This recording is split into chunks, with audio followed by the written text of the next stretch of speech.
Introduction. Alors, comme ça, vous pensiez que j'allais vous expliquer comment pratiquer la pêche aux ablettes? Pourquoi pas au brochet pour faire au beurre blanc à Basse-Goulaine? Vous avez peur que je vous initie à la peinture à l'huile pour peindre comme Claude Monet à Giverny? La crainte d'une histoire interminable dont vous risquez de ne pas comprendre le quart ou la moitié vous paralyse. Dans le fond, vous avez raison.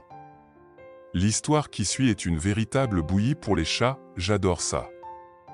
Aucune unité de temps, aucune unité de lieu, aucune unité d'action, un véritable foutoir.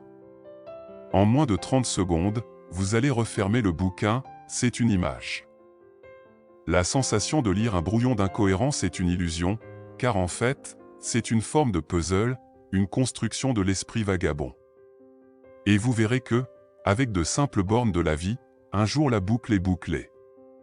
Il ne vous reste plus qu'à démêler le tout. Il y a un fil rouge, heureusement, la rivière, suivez-la. Bonne lecture. La rivière aux ablettes. Vives comme l'éclair, les ablettes argentées brillant de mille feux sautent comme des folles, toujours en bande comme les sardines dans l'océan. La petite rivière est pleine de poissons, deux légers bambous dorés, à l'intérieur deux autres plus minces, engagés bout à bout, la Gaule s'imagine être une fantastique canne à pêche. Tout fier de mes 10 ans, je suis seul au bord de la Vège, matériel rudimentaire dans ma musette. La pêche sera miraculeuse. Pour cette fois, je me moque de la composition, le dessin m'importe peu, seules les masses de couleurs, les ombres sombres et les lumières claires m'attirent, l'eau jaunâtre me désespère, je vais devoir ruser avec les reflets dans la rivière. La porte-fenêtre me donne un bel éclairage du nord en cette fin d'hiver. Non, je ne suis pas seul, un homme est installé plus loin, je ne l'avais pas vu tout de suite, il semble pourtant grand, mais assis, il regarde une drôle de pancarte blanche. Il ne bouge pas, moi non plus, je surveille mon petit bouchon rouge et blanc, plus bas un asticot souffre accroché à un hameçon, jeu cruel. Un martin pêcheur fait comme moi. La dernière fois, je m'étais installé presque au même endroit où je pêchais les ablettes, l'eau était haute grâce au barrage traversier qui en retenait le courant, l'accélérant pour le lancer dans les volets de bois bruissants de la grande roue à aube du moulin. Ma petite boîte de peinture en bois verni sur les genoux, elle trouvait facilement place dans la musette dont la boîte aux asticots était retirée. À 15 ans, on ne mélange pas la pêche de gamin avec la première peinture de sa vie d'adulte à venir, sérieux. Les frondaisons sont presque noires dans la profondeur du feuillage, je n'utilise jamais de noir, doser le bleu avec du brun donne des reflets osés, je force un peu sur la résine pour donner à mes coups de brosse plate une fluidité, laissant la luminosité du fond blanc traverser les pigments. Par la suite, les innombrables touches de vert en jailliront. Je me concentre pour retrouver mes anciennes impressions, comme si j'étais vraiment à la pêche aux ablettes, là-bas loin de mon atelier. Que c'est donc difficile de peindre des arbres verts, je n'ai qu'un seul tube de cette couleur, je mélange avec du jaune et du bleu, c'est ce que je crois, je n'ai jamais appris, pas encore. Mon filet à poisson, en maille métallique est attaché à un piquet, il plonge dans l'eau, j'ai déjà 2 ablettes dedans. Je fais très attention de ne pas les blesser en décrochant l'hameçon, bien que je sache qu'elles devront mourir de toute façon. L'eau est si claire que je vois les minuscules cailloux de toutes les couleurs dans le fond. L'autre pêcheur, là-bas, est toujours assis, je ne sais pas s'il pêche aussi des ablettes, il semble bien sage. Je m'assois quelques instants, mes jambes de 80 ans sont fatiguées, je suis trop habitué à peindre debout. J'utilise un nouveau verre que je viens d'acheter, sur cette toile, que je désire vraiment impressionniste, je m'efforce au ton pur. Et il y a des variations si nombreuses de verts dans l'idée que je me fais de cette rivière de mon enfance. Curieuse petite rivière, aux eaux calmes ou bouillonnantes, inondant les prairies en hiver, comme si souvent dans mon pays. Elle prend sa source dans une immense forêt gauloise, entre les mégalithes, la Charnie, à l'endroit même où le roi Charles VI, sur son cheval, perdit la raison. Pour moi, c'est un nom évocateur d'une autre aventure de famille. Comme c'est curieux, on dirait que sur la pancarte blanche de l'autre pêcheur il y a des traces de couleurs, de loin, ma vue n'est pas bonne. Aujourd'hui dimanche, repos. Après la messe, toute la famille va se promener à pied dans la campagne, une belle partie de pêche au bord de la Vège. Il faut remonter un peu le joli cours d'eau pour s'éloigner de la ville. Les prairies qui longent la rivière sont entourées de clôtures avec barrières, qu'il faut soigneusement refermer. Le plus compliqué, c'est les échaliers, des planches sur piquet pour passer au-dessus des barbelés. Maman rouspète à chaque fois, nous les 3 galopins, on trouve ça dangereux mais amusant, papa monte la garde. Et quand il y a un taureau dans un champ, là, c'est la trouille, on connaît bien ça. Un martin pêcheur nous regarde passer. En juin, les jours sont longs et il ne fait pas encore trop chaud. Que l'eau est claire, nous cherchons le coin où il y a des ablettes. Mon père va m'apprendre à pêcher avec une belle petite canne en bambou offerte par mon parrain. Il dit qu'il l'a ramenée de ses voyages en mer de Chine. La rivière n'est pas large ni profonde, maman dit que les enfants pourront peut-être se baigner. Aucun bruit à part le hennissement d'un cheval qui vient de nous apercevoir, il tire un râteau faneur dans un champ sur l'autre rive, nous regardons avec amusement l'herbe sèche que les griffes articulées envoient en l'air dans un nuage de bruissement. Il ne faut pas s'attarder, nous allons d'abord pique-niquer. L'eau n'est pas vraiment sale, elle est d'une couleur de terre. La destruction du barrage a eu pour conséquence de faire chuter le niveau de la rivière. Il paraît que maintenant, souvent en été la rivière est presque à sec. Mais alors que sont devenues mes ablettes? J'ai tout noté, je pense reprendre mes croquis plus tard à l'atelier.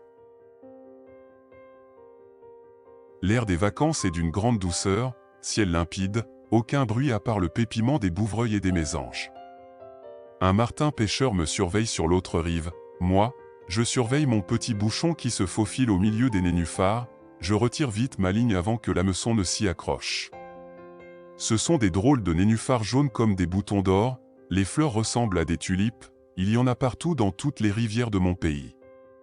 C'est la première fois que je vais pêcher tout seul, d'habitude je vais avec mes copains dans une autre rivière à côté de la maison pour pêcher des goujons. Aujourd'hui je voulais des ablettes et eux non, comme je suis le chef de la bande c'est moi qui décide.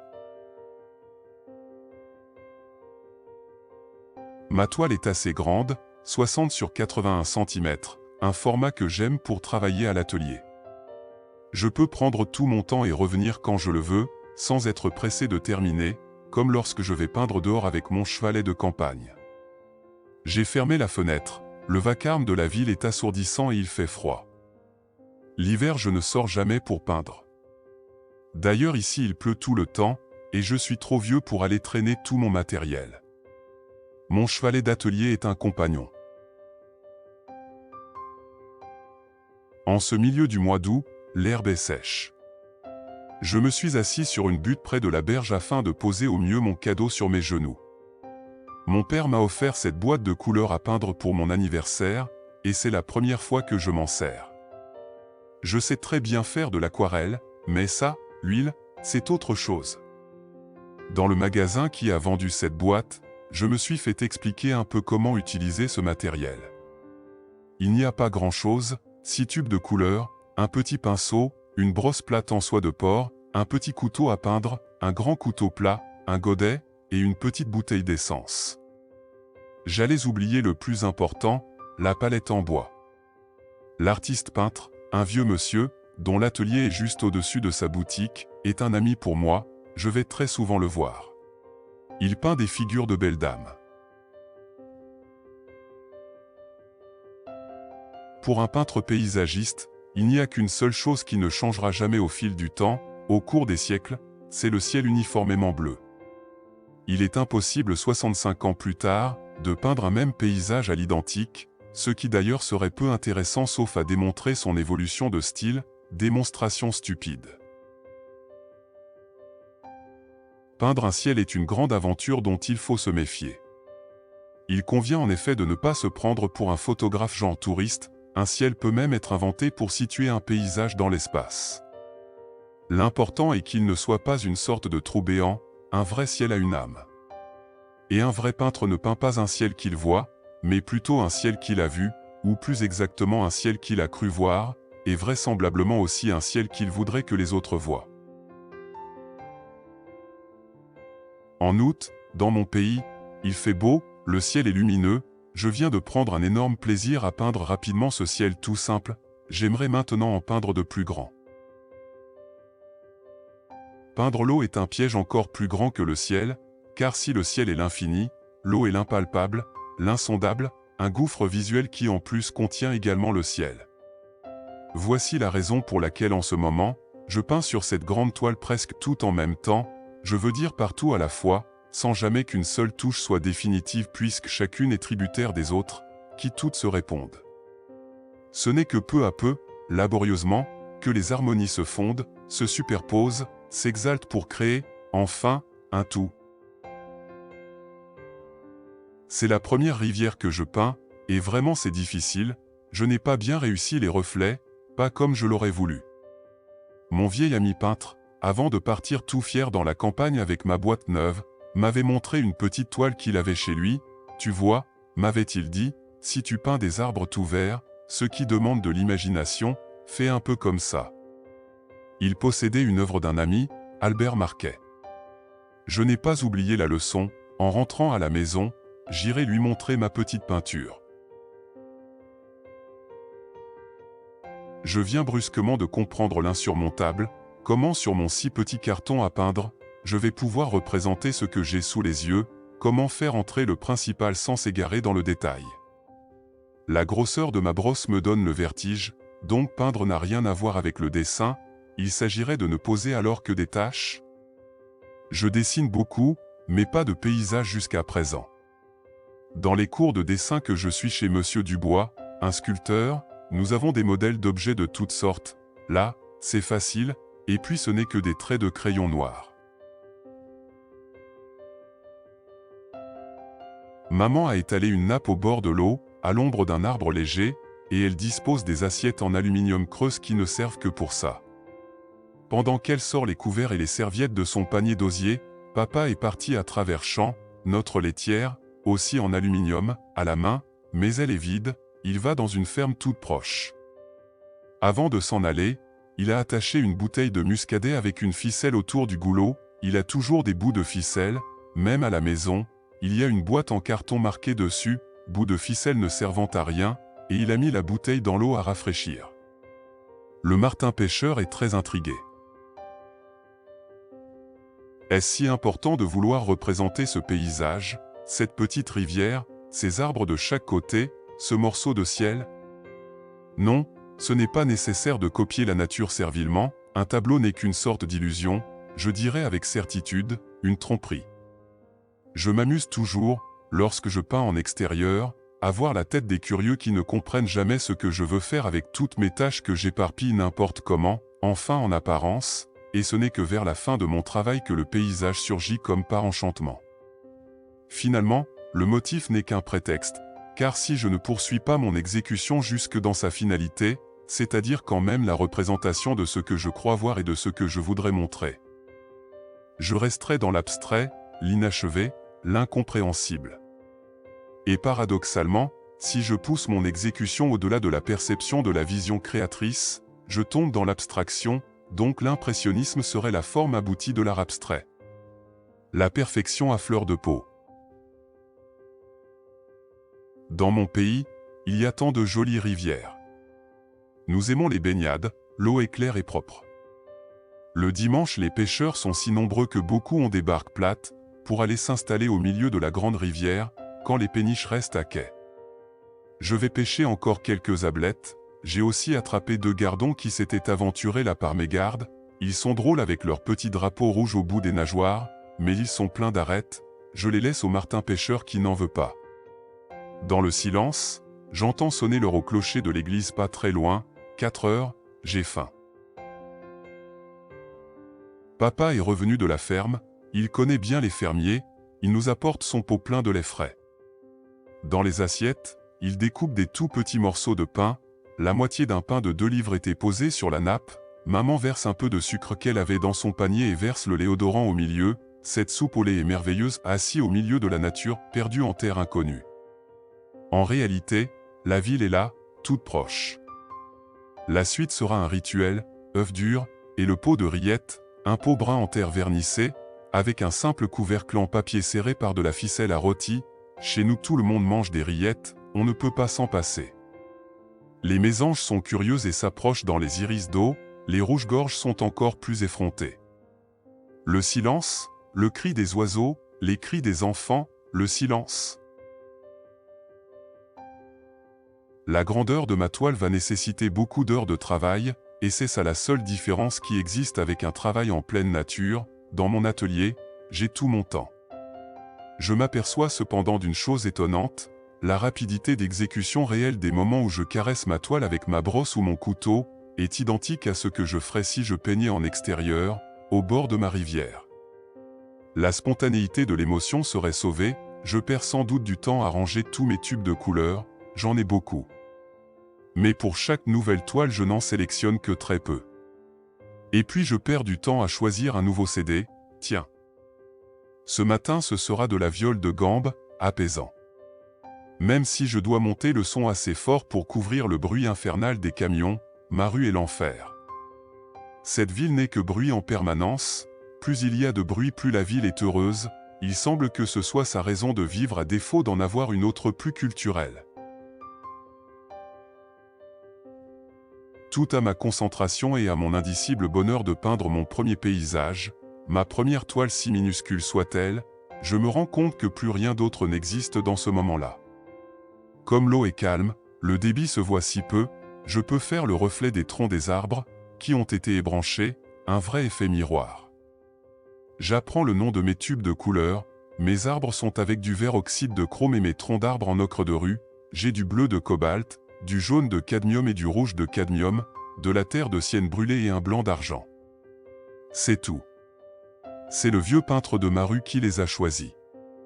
Hier, quand je suis venu chez lui, il était au fond de son atelier, il écrasait de la poudre de couleur avec une grosse boule en verre sur un plateau de marbre.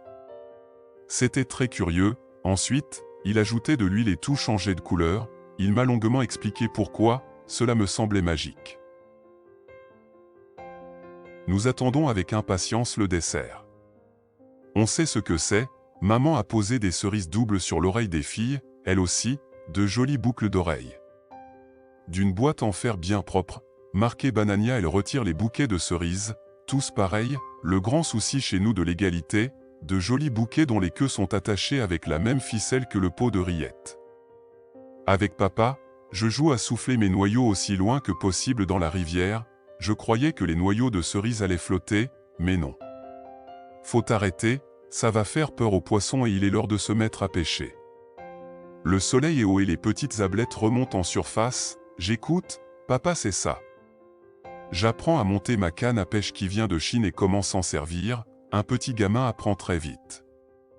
Le martin pêcheur commence à gigoter, on va lui prendre toutes ses ablettes. Je commence vraiment à avoir faim, et j'ai promis à maman de rentrer avant 5 heures, elle sait que je ne fais jamais de bêtises, mais seule à la pêche, elle n'aime pas. Je range tout mon simple matériel, c'est vite fait, et j'ai assez de poissons. D'ailleurs, je sais bien que c'est moi qui dois les faire frire ce soir. C'est une condition indiscutable à la maison, je veux aller à la pêche, soit, alors c'est moi qui dois faire la cuisine. Les vider, les laver, les rouler dans la farine et les mettre dans l'huile chaude, je sais faire et jamais je ne me brûle. Bon, en route, dans un quart d'heure, je serai rentré, mais avant la curiosité est la plus forte, je vais aller voir ce que fait l'autre pêcheur et savoir combien de poissons il a attrapé. En m'approchant, j'ai une grande surprise, il ne pêche pas. Non, il est assis sur un petit pliant comme on a pour aller à la plage, et devant lui il y a une grande boîte en bois sur tréteau, et au-dessus, il y a un tableau. Comme celui des vaches que j'avais redessiné. Mais c'est lui qui est en train de peindre, il peint les bords de la rivière et au loin le moulin avec la chute d'eau. Je trouve ça extraordinaire. Le jeune homme aux cheveux frisés se retourne et me sourit, c'est un peintre, un vrai peintre. Je reste pétrifié, timide de mes 10 ans, je ne dis pas un mot, je n'ai qu'une pensée brutale, c'est ça que je veux faire plus tard, quand je serai grand. Je rentre en courant. Le lendemain, comme c'est les vacances, je suis retourné au bord de la rivière, avec ma petite boîte de peinture dans ma musette sans les asticots, je ne pêche plus les ablettes. J'ai fait une autre minuscule peinture, toujours sur mes cartons à peindre punaisés dans le couvercle qui, ouvert, me sert de pupitre. J'ai essayé de me servir du couteau à peindre, c'est franchement trop difficile. Et un autre jour, je suis allé après le barrage sur la grande rivière pour peindre mon beau pays. Et je suis repassé dans la boutique d'art voir mon vieil ami, nous avions tous les deux des taches de couleur sur les doigts, je voulais juste lui dire que, il a regardé mes 3 petites peintures pas encore sèches, et il a simplement dit 3 mots. Continue. Continue. Continue.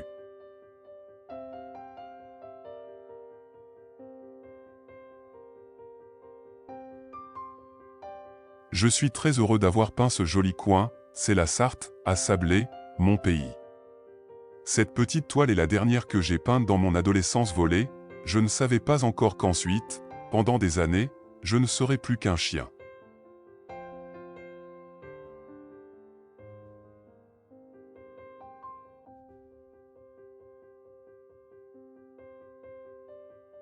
Les touches de couleur ont recouvert toute ma toile, la symphonie est basée sur les verts, cette maudite couleur qu'il faut réchauffer ou refroidir. Je fonce un peu l'eau en ocre d'or pour faire ressortir les nénuphars, pour leurs feuilles, j'utilise un beau vert de Naples. Les couleurs et la lumière que j'avais relevées l'été dernier me plaisent, je conserve le grand fouillis dans les arbres, ce n'est pas du dessin. Il manque juste un détail, je n'ai pas peint le martin pêcheur, il n'était plus là. Et puis aussi, je ne pêche plus jamais d'ablettes, elles m'ont bien aidé, qu'elles nagent en paix maintenant.